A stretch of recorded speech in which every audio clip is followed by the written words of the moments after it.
നയനയുടെ ആദർശിൻ്റെ നാളത്തെ വിശേഷങ്ങൾ എന്തൊക്കെയാണെന്ന് നോക്കാം. നല്ല ഗംഭീരമായിട്ടുള്ളൊരു എപ്പിസോഡാണ് നാളെ വരാൻ പോകുന്നത്. അപ്പം നമുക്ക് നേരെ നാളത്തെ വിശേഷത്തിലേക്ക് കടക്കാം. അപ്പം മറഞ്ഞു നിന്ന് സ്നേഹിച്ച് നമ്മുടെ നയനെ ഒരു പരുവത്തിലാക്കുകയാണ് ദേവയാനി. ഏതായാലും ദേവയാനിയോട് ജലജ വന്നിട്ട് കുറ്റം പറയുന്നത് ഒന്ന് ആലോചിച്ച് നോക്കിയേ. ദേവയാനിയോട് ജലജ ഒരു വലിയ കുറ്റം പറയണം. അത് കുറ്റം മാത്രമല്ല, ശരിക്കും അതൊരു കുറ്റമല്ല, നയനെ കൊടുക്കാനുള്ളൊരു ഐഡിയ, അതാണ് സത്യം. ആദർശം ഏതായാലും നയനെയും കൊണ്ടേ പോകത്തുള്ളൂ. നയനില്ലാതെ ഒരു സ്ഥലത്തും പോവില്ല. അതുകൊണ്ടാണ് ദേവയാനി നയനെ പിടിച്ച് നിർത്തിയിരിക്കുന്നതെന്ന് ഒരു പറച്ചിലുണ്ടല്ലോ. അപ്പോൾ അതുകൊണ്ട് തന്നെ നല്ലൊരു അടിപൊളി ബുദ്ധിയാണ് പറഞ്ഞു കൊടുക്കുന്നത് നമ്മുടെ ദേവയാനിയോട്. എന്തെങ്കിലും കേസിൽ, കള്ളക്കേസിൽ ഇപ്പോൾ എടുത്തിട്ട് സ്വർണം മോഷ്ടിച്ചു എന്നൊക്കെ ഇപ്പോൾ പറഞ്ഞിട്ട് നമുക്ക് പോലീസിനെ കൊണ്ട് പിടിപ്പിക്കുകയാണെങ്കിൽ ആദർശിന് നയനയോടുള്ള ആ ഒരു വിശ്വാസവും സ്നേഹവും വിശ്വാസവും ഒക്കെ നഷ്ടപ്പെടും. എന്നിട്ട് അവളെ താനെ പറഞ്ഞു വിട്ടോളും. ആര്? നമ്മുടെ ആദർശ്. ഇത് ആരോട് പറയുന്നത്? നമ്മുടെ ദേവയാനിയോട്. അപ്പോൾ പിന്നെ പറയേണ്ട ആവശ്യമില്ലല്ലോ. നമ്മുടെ ജലജയുടെ കട്ടയും വേഗയ്ക്ക് തീരും മിക്കവാറും. അപ്പോൾ അങ്ങനത്തെ കുറച്ച് വിശേഷങ്ങളാണ് നാളെ കാണുന്നത്. അതിനോടൊപ്പം തന്നെ നമ്മുടെ മൂന്നാൾ പടയുണ്ടല്ലോ, അതായത് നമ്മുടെ ആ 3 പേരും, അനാമികയും ജലജയും ജാനകിയും കൂടെ ചേർന്ന് എങ്ങനെയെങ്കിലും ഇവരെല്ലാവരും അടിച്ചൊതുക്കണം എന്നാണ് ഇപ്പോൾ പുതിയൊരു തീരുമാനം വന്നിരിക്കുന്നത്. അതിൽ നമ്മുടെ നന്ദു ഒക്കെ ഉൾപ്പെടും. നന്ദുവിനെ ഇനി സൂക്ഷിക്കണമെന്ന് ഇവർക്ക് നന്നായിട്ട് അറിയാം. അതുകൊണ്ട് തന്നെ ആ 3 പടകളും പട്ടാളങ്ങളും ഒക്കെ ചേർന്നിട്ട് ഇനിയിപ്പോൾ എന്താണ് അടുത്ത പ്ലാനെന്ന് നമുക്ക് നോക്കാം. നന്ദുവിനെ ഒതുക്കണം. നന്ദുവിനെ ഒതുക്കി നന്ദുവിനെ ഏതെങ്കിലും ഒരു മൂലയ്ക്ക് കയറ്റണം. പോലീസ് ജോലി നന്ദുവിന് കിട്ടാൻ പാടില്ല. അങ്ങനത്തെ കുറച്ച് പ്ലാനും പദ്ധതികളൊക്കെയാണ് ഇവർ ചെയ്യുന്നത്. അതിനോടൊപ്പം തന്നെ നമ്മുടെ നന്ദു പോലീസ് ആയതിൽ അനാമികയ്ക്കൊരു അഹങ്കാരവും ഇല്ല. അതിനാർക്ക് വേണം ഈ പോലീസ് ജോലി? പെണ്ണുങ്ങൾക്ക് വലിയ ഇഷ്ടപ്പെടുന്ന ജോലിയാണ് ഈ പോലീസ് ജോലി. SI പോലും SI പെണ്ണുങ്ങൾക്ക് പറഞ്ഞിട്ടുള്ള ജോലിയാണോ എന്നൊക്കെ പറഞ്ഞിട്ടുള്ളൊരു 3 സീനാണ് നമ്മൾ കണ്ടത്. അപ്പോൾ അതിനുള്ള തക്ക മറുപടി നമ്മുടെ നയന കൊടുക്കുന്നുണ്ട്. ഇനി നമുക്ക് അടുത്ത വിശേഷങ്ങൾ എന്തൊക്കെയാണെന്നുള്ള കറക്റ്റായിട്ട് കാണാം. അപ്പോൾ ആദ്യം തന്നെ കാണിക്കുന്നത് നമ്മുടെ ആദർശനോട് ദേവയാനി പറയുകയാണ്, എന്തെങ്കിലുമൊക്കെ കാണിക്കേ, പക്ഷെ നിൻ്റെ ഭാര്യ കൂടുതൽ പൊഴുത്തി പറയാനും അതൊന്നും നീ പാഴാക്കി കളയണ്ട. നീ ഇങ്ങനെ പൊഴുത്തി പറഞ്ഞുകൊണ്ട് നടന്നോ, നീ തലയിൽ വെച്ചുകൊണ്ട് നടന്നോ, അല്ലാതെ എൻ്റെ കേൾക്കൽ നീ ഇങ്ങനെ പൊഴുത്തി പറയണമെന്ന് എനിക്ക് കേൾക്കണ്ട. ഇത് കേട്ടപ്പോൾ നമ്മുടെ ആദർശന് ഭയങ്കര വിഷമമായി കേട്ടോ. ആദർശ് പറഞ്ഞു, അമ്മയെ ഞാൻ പൊഴുത്തി പറഞ്ഞതല്ലല്ലോ, പൊഴുത്തേണ്ട ആവശ്യമുണ്ടോ നയനെ? അവൾ ചെയ്ത കാര്യങ്ങളല്ലേ ഞാൻ പറയുന്നത്. അല്ല, അമ്മയ്ക്ക് നയനെ അംഗീകരിക്കാൻ പറ്റാത്തതൊക്കെ അമ്മയുടെ സങ്കല്പത്തിലെ മരുമകളല്ല. അതുമാത്രമല്ല, നയന നമ്മുടെ വീട്ടിലേക്കൊന്നും കൊണ്ടുവന്നില്ല, അതുപോലെ അവൾ കള്ളത്തരം കാണിച്ചാണ് വന്നത് എന്നൊക്കെ ഇങ്ങനെ പറയുന്നത് പോലൊന്നുമല്ല. ഈ വീട്ടിലെ മുത്തശ്ശനും മുത്തശ്ശിയും നയനെ സ്നേഹിക്കുന്നുണ്ടെങ്കിൽ അമ്മ ഒരു കാര്യം മനസ്സിലാക്കണം. മുത്തശ്ശൻ അങ്ങനെ ആരെങ്കിലും പെട്ടെന്ന് സ്നേഹിക്കുമോ?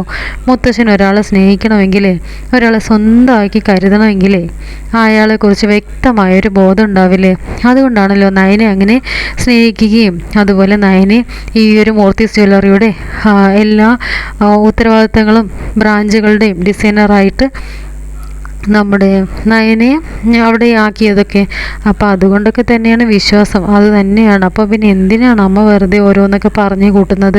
എന്തിനാണ് അമ്മയെ ജലജ അപ്പച്ചിയുടെയും ഇപ്പം ജാനകിയുടെയും ഇളയമ്മയുടെയും കൂടെ കൂടിയിട്ട് അമ്മയുടെ സ്വഭാവം അമ്മ ഇങ്ങനെ മാറ്റുന്നത്? പഴയ അമ്മയെ എനിക്ക് വേണ്ടത്. അപ്പോഴേക്കും നിർത്തടാ, നീ നിർത്ത്, നിൻ്റെ അഹങ്കാരവർത്തനം നിർത്തി, നീ നിൻ്റെ ഭാര്യ തലക്കേറ്റി വെച്ച് നടന്നോ എന്നും പറഞ്ഞുകൊണ്ടേ എനിക്കുള്ള തലക്കേറ്റി വെക്കേണ്ട ആവശ്യമൊന്നുമില്ല എന്ന് പറയണേ. എനിക്ക് എൻ്റെ മനസ്സിലിപ്പോൾ ഒരു പെൺകുട്ടികളെ വെച്ച് നോക്കുമ്പോൾ ഒരു പെൺകുട്ടിക്ക് എൻ്റെ മനസ്സിൽ സ്ഥാനമുള്ള അത് കരൾ തന്ന ആ പെൺകുട്ടി, അത് ഏതാണെന്നൊന്നും എനിക്കറിയത്തില്ല. എങ്കിൽ പോലും ആ പെൺകുട്ടിയോട് എനിക്ക് സ്നേഹം കൂടുതൽ. അല്ലാതെ വേറെ ഒരു പെൺകുട്ടിയോട് എനിക്കിപ്പോൾ വിശ്വാസമില്ല. എല്ലാവരും ചതിക്കുന്നവൾ മാറ എന്നൊക്കെ പറഞ്ഞിട്ട് അകത്തോട്ട് കയറി പോവുകയാണേ. അപ്പോഴേക്കും നയനെ നമ്മുടെ നവ്യ പറയുന്നുണ്ട്, അല്ല നയനെ ശ്രദ്ധിച്ചോ, അമ്മായിക്ക് ഏറ്റവും ഇഷ്ടമുള്ളത് കരൾ കൊടുത്ത ആ പെൺകുട്ടിയോടാണെന്നാണ് പറഞ്ഞത്. ഈ കരൾ കൊടുത്ത പെൺകുട്ടിയുടെ മുമ്പിൽ നിന്ന് ഈ ഭദ്രകാളി വേഷമൊക്കെ കെട്ടുന്നതെന്ന് അറിയില്ലല്ലോ നമ്മുടെ അമ്മായിക്ക്. അത് അറിഞ്ഞു കഴിഞ്ഞിട്ടുണ്ടെങ്കിൽ നയന് നിന്നോട് സ്നേഹം ഉണ്ടാവുമെന്ന് എനിക്ക് തോന്നുന്നതെന്നൊക്കെ പറയണേ. ആദർശം, എൻ്റെ ദൈവമേ, ദയവ് ചെയ്ത് നവ്യ നീ അതൊന്നും പറഞ്ഞേക്കരുത്. കഴിഞ്ഞ ദിവസം അമ്മ പറഞ്ഞതേ വേറൊന്നുമല്ല, നമ്മൾ അമ്മയെ പറ്റിക്കുകയാണെങ്കിലും കബളിപ്പിക്കുകയാണെങ്കിലും ഒരിക്കലും അമ്മ ഇനി വീട്ടിൽ നിൽക്കുകയില്ല. അതുപോലെ ഇനി നയന വലുതുമാണ് കരൾ തന്നതെന്ന് നിങ്ങൾ വെറുതെ പോലും പറഞ്ഞു കഴിഞ്ഞിട്ടുണ്ടെങ്കിൽ അത് ഞങ്ങൾ അംഗീകരിക്കില്ല, അത് ഞാൻ അംഗീകരിക്കില്ല എന്നൊക്കെയാണ് കഴിഞ്ഞ ദിവസം അമ്മ പറഞ്ഞത്.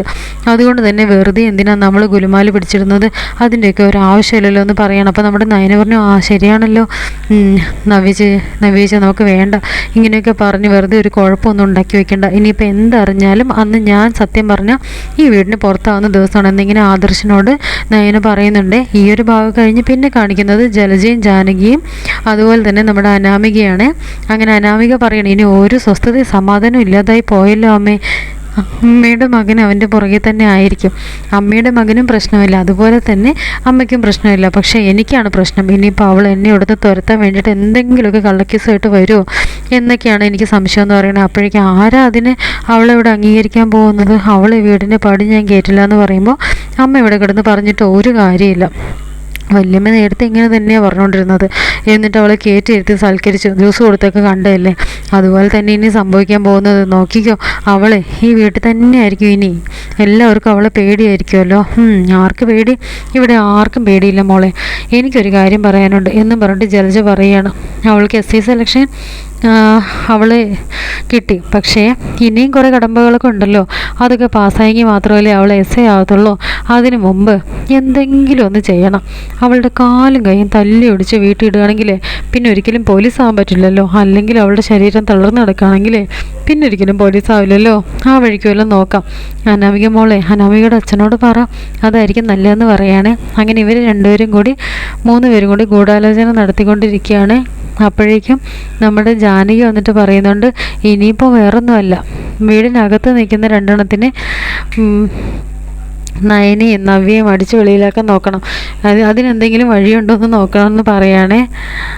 അപ്പോൾ എന്താ പറയുക, അവൾ ജ്വല്ലറിയിലാണല്ലോ നിൽക്കുന്നത്. അവളുടെ ബാഗിലകത്ത് വല്ല ജ്വല്ലറിയും കയറ്റി വെച്ചിട്ടുണ്ടെങ്കിൽ അവളത് മോഷ്ടിച്ചിട്ടുണ്ടെന്ന് പറയാൻ.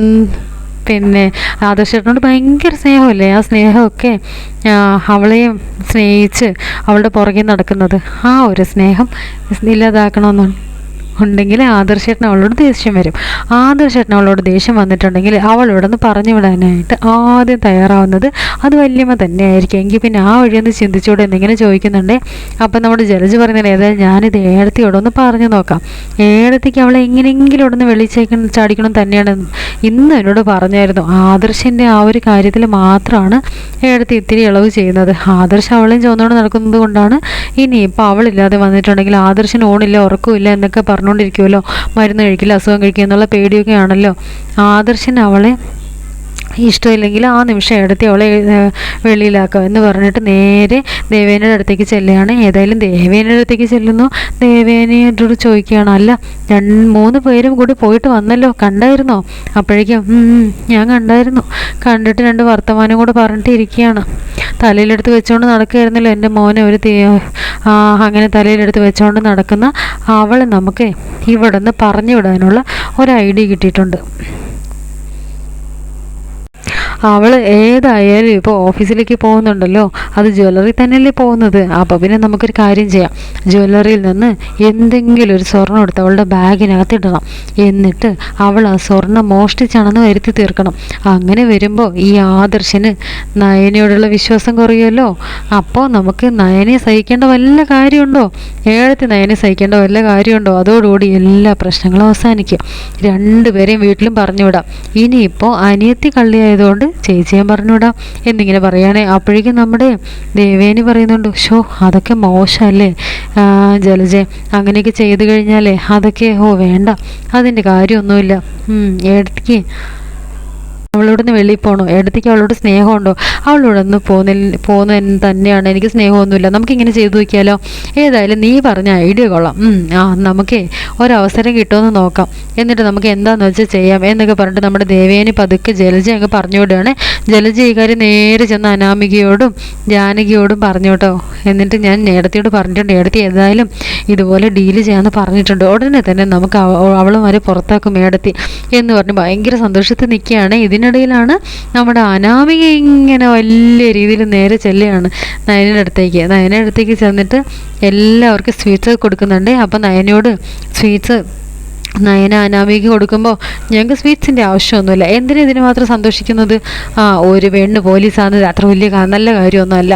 ആർക്കാണ് ഈ പോലീസാകാൻ ഇഷ്ടമുള്ളത്? അല്ലെങ്കിലും പെണ്ണുങ്ങൾ പോലീസാകാമെന്ന് പറഞ്ഞാലേ അതിനെന്താ ഒരു അർത്ഥമുള്ളത്? പിന്നെ ഈ ആണുങ്ങൾക്ക് പറഞ്ഞിട്ടുള്ളതാണ്, പിന്നെ അവളെ ആണും പെണ്ണും കെട്ടതായതുകൊണ്ട്. അപ്പോൾ എന്താ നീ പറഞ്ഞത്? ആണും പെണ്ണും കെട്ടതോ? എൻ്റെ അനിയത്തി പെണ്ണ് തന്നെയാടി. ഏത് പെണ്ണിനടി പോലീസാകാൻ ഇഷ്ടമല്ലാത്തത്? പക്ഷേ ഈ എസ്ഐസ് ടെക്സ്റ്റൊക്കെ എഴുതി പാസ്സാവണമെങ്കിൽ അതിന് കുറച്ച് കഴിവ് വേണം.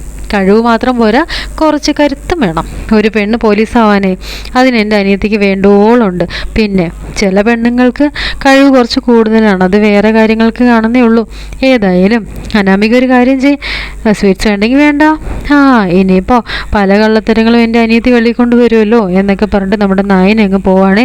അനാമികനെ കണ്ണു തള്ളി നിൽക്കുന്നുണ്ട് കേട്ടോ. അനാമികയ്ക്ക് എവിടെ ചെന്നാലും സത്യം പറഞ്ഞാൽ ഒരു മതിപ്പില്ലാത്തൊരവസ്ഥയായി നമ്മുടെ അനാമികയ്ക്ക്. ഇനിയിപ്പോൾ എങ്ങനെയാണ് നന്ദുവിൻ്റെ ഈ ഒരു എസ്ഐ ടെസ്റ്റ് പാസ്സാവുന്നതും അതുപോലെ അല്ലെങ്കിൽ സെലക്ഷൻ്റെ കാര്യങ്ങളും പോലീസാക്കാതിരിക്കാനുള്ളത്, എങ്ങനെ ഫിസിക്കൽ ടെസ്റ്റിൽ എങ്ങനെ ഔട്ടാക്കാം എന്നൊക്കെയുള്ള ചിന്തകളായിരിക്കും പുള്ളിക്കാരിയുടെ മനസ്സിൽ വരിക. ചിന്താഗതികൾ അങ്ങനെയൊക്കെ ആയിരിക്കും. എന്തായാലും നമുക്ക് കാത്തിരുന്ന് കാണാം. വേണുവിനെ കൊണ്ട് എന്തെങ്കിലുമൊക്കെ ചെയ്യിപ്പിക്കുമായിരിക്കും. വീണ്ടും നമുക്ക് താൻ കുഴിച്ച കുഴിയിൽ താൻ തന്നെ വീഴും എന്നുള്ളൊരവസ്ഥയിൽ തന്നെയായിരിക്കും അനാമിക തന്നെ ആ കുഴിയിൽ വീഴുകയും ചെയ്യും. എന്തായാലും നമുക്ക് കാത്തിരുന്ന് കാണാം കേട്ടോ. പിന്നെ അടുത്തതായിട്ട് നമുക്ക് എന്തൊക്കെയാണ് കാണാൻ പോകുന്നതെന്ന് നോക്കാം. പിന്നെ ആരെങ്കിലും ചാനൽ സബ്സ്ക്രൈബ് ചെയ്യാത്തവരുണ്ടെങ്കിൽ സബ്സ്ക്രൈബ് ചെയ്യുക. അതുപോലെ തന്നെ ലൈക്ക് ബട്ടണും ഒന്ന് പ്രസ് ചെയ്തേക്കണേ.